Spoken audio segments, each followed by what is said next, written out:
Yotadigan joylarim mana. Kirib ko'ring mana.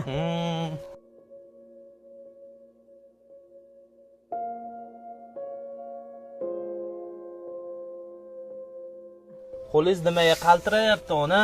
Nima asabim bor. Ana singanmi qo'lingiz hozir? Ha, mana shu uchoq singanda. Ana shu bolalar yaxshi bo'lsa, yaxshi uylarda o'tirsa, yaxshi kelinlarda olsam, o'shanga xursandman.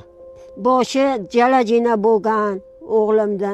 O'shani ham kelib yotgin deyapti. Qanday qilaman? Pulim yo'q yotkizaman. Qanday qilib o'z havasimda ko'raman? Bu bolalarimga bugun topsam ertaga yo'q, ertaga ko'rsam indiniga yo'q. Alloh barakatini bersin, bolalarimda o'rdavatini ko'ray-ku. O'tin olamasam plasmasa yoqayapman. Ana plasmasalar turibdi. O'tinga ham kuchim yetmayapti. Ey do'stlar, befarq bo'lmang. Bu videoni ko'rib jim qolishga haqqingiz yo'q.